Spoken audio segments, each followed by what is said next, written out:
Good afternoon and welcome back to another ironic introduction to another video. Today I want to put my 2 cents in on the Hood buff, why I think it's a buff, why I actually like him a lot better now, but why I'm also still advocating for rank down tickets. There are 3 links in the description below you're going to want to check out. 2 are for Murdock and 1 is from Bero because I will be referencing and utilizing them for the purpose of this video. This first one is a post from Murdock talking about Hood's nerf, talks about what they're taking away as a result of the buff. And the part that I really want to key in on is the removal of SP2's hex seal / buff nullification. Taking this away is a really important utility for the Hood, because without this SP2 he does not have a way to remove buffs that are already on the opponent. His only way of dealing with buffs without this is with his stagger, and while that works very well, there are fights that without it he just cannot handle because the fight easily gets out of control and then you're kind of effed. Additionally, they are decreasing the stagger duration. In play, I didn't have too much of an issue with this. It was frustrating. I don't understand the point, but it wasn't too big of a deal with the new playstyle for the Hood. They removed the debuff and passive refresh on the heavy. Again, I didn't have too much of an issue with this. And then the decrease in the invisibility effectiveness against multi-hit projectile specials. This sucks if you wanted to use him for anti-projectiles, but he did get a positive in return in the fact that he has 2 guaranteed misses for all attacks. And this proved very useful. I'll show you in my gameplay later. So the reason I want to key in on that first part, the removal of the SP2, is because of this one shot that Murdock did on the 7.1.3 Vision Arcus, and she uses the SP2 here to hex Fate Seal and remove the power gain, as well as prevent him from gaining any more power gains for 6.5 seconds. That lets her keep this fight under control, and while it's slow and it's painful, he can do it. And I do fully believe that without that SP2, he would not be able to handle this fight, and that SP2 in general is a really valuable utility, and I think that alone, if that's what you were using the Hood for, is a viable reason to push for a rank down tickets. This is a core gameplay change. It's a core kit change, and that's enough. I think that Hood is better. I'm gonna just frankly say I think this is a buff, but this is such a drastic change in his value as a champion that I could understand sending out rank down tickets and let the people make that decision for themselves. But that said, this fight aside, which again I really think he needs that SP2 for, I want to move on to Beroman's post, this video of buffed Hood just absolutely murking the 6.2.6 champion boss.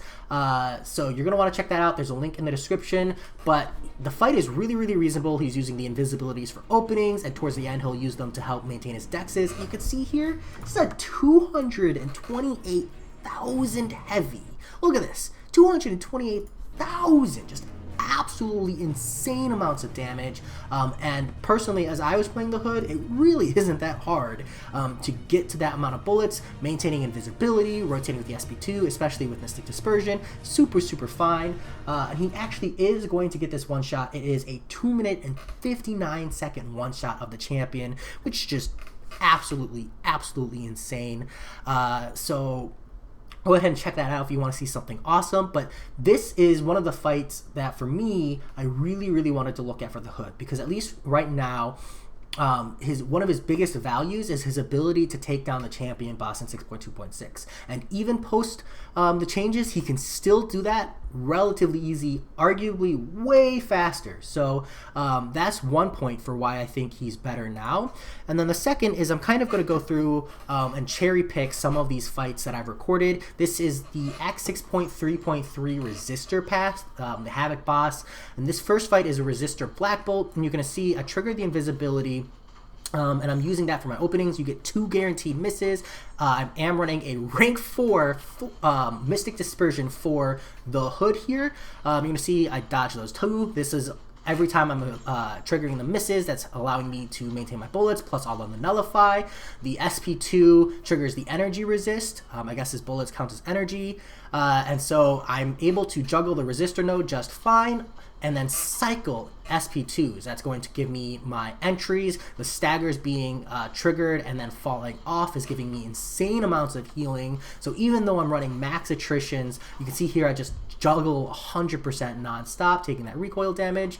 And at this point, I haven't even like really properly practiced this guy. What I learned later on was that you don't want to take a double miss. You want to take a single missed hit, punish the attack, and then dodge back or let him hit into you for another opening. You get 2 combo openings out of it without ever even taking a blocked hit, which means that once you get this guy going on a champion that you can like consistently stagger and nullify for Mystic Dispersion, you could theoretically never have to stun, and there you see the whole fight just immediately shredded.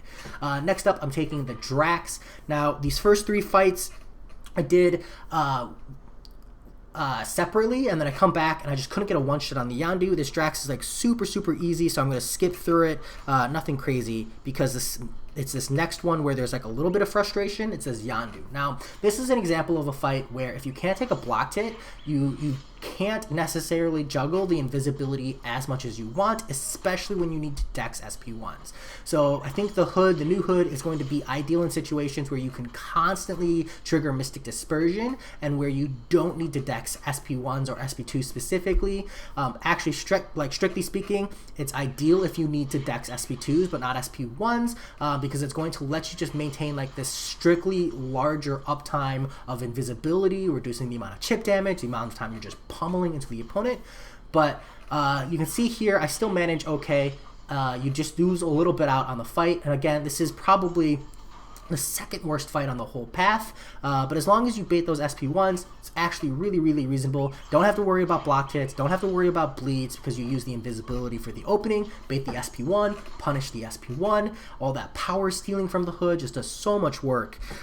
So from here, I actually pick up and come back into the path because I decided, hey, I actually haven't cleared this path yet. Might as well bring in some proper answers and do it. The Phoenix is an easy fight. Hela is an easy fight. This Heimdall, you again want to bait SP1s. I actually just get completely wrecked because I didn't. And then I die a whole bunch to the insane amounts of power gains from his persistent charges. So I go ahead and push through. And then this is the other fight I really want to showcase, is the Hyperion fight, because previously the hood had access to that SP2 Fate Seal, which means if you can get to an SP2 with the hood, that you had the ability to take this fight and put it under control. New hood does not have that ability. He does have a lot more damage, which means it's shorter, so if you can get into a good rotation, it's a lot more reasonable to handle. You're going to see I don't full heal.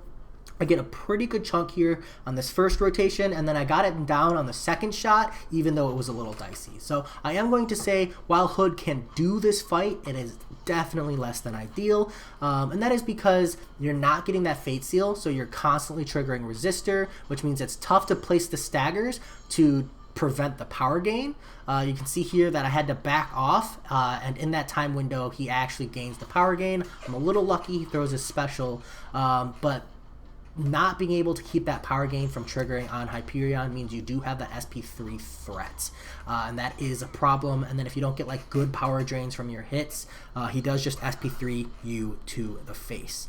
So I heal up and I go back in here, and I have a lot better of a run this time around. Unfortunately, I was playing on like 7% battery and my phone died, so you'll just have to take my word that I didn't did this in 2 shots. I'll upload the whole 20 minutes if you guys want. Go ahead and like let me know in the comments. It is a 20-minute upload, so it'll take quite a bit from my phone. But I can do it if you want to see. You can check my revives and my potions because I do show them in the video.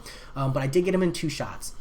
And it's really just a matter of getting that stagger on, baiting specials when he has the power gain. But you get that stagger on, and when the power gain is about to fall off, you just back off. So you can see here, I got lucky. Later in the fight, I figured out the way to do it is essentially you see the staggers, you back off, you let that stagger the power gain, and then you go ahead and punish. You have a much bigger opening. And that's how he handles Resistor. And he actually handles both of these next 2 fights very easily. Nothing crazy to see here, because even though there's 10 resistors, because the SP2 triggers elsewhere, and there's just honestly so much damage on dropping those hexes, it just blasts through the resistor, because the resistor is resisting your physical attacks, but the hexes are just energy, and it's just such a good time. So Yeah, that's where I'm at. That's really my evidence to show I do think this is a good value add to Hood. I think he's a lot stronger now. I think he enters a pool of like actually being used. I'm actually eyeballing him, and I want to do like a proper guide and breakdown. But just in regards to the buff, nerf, and whether or not I think rank down tickets are here, I think it's a buff, but I still think rank down tickets should be advocated for. Just to set the precedence and make it known to Kabam that if you take utility from a champion, you need to acknowledge that as a core gameplay change, and that is what happened here. Even if it is a buff, even if the champion comes out stronger on the other end, the core gameplay, the core utility loss needs to be acknowledged. So as always, I hope you enjoyed, and I'll talk to y'all later. Peace.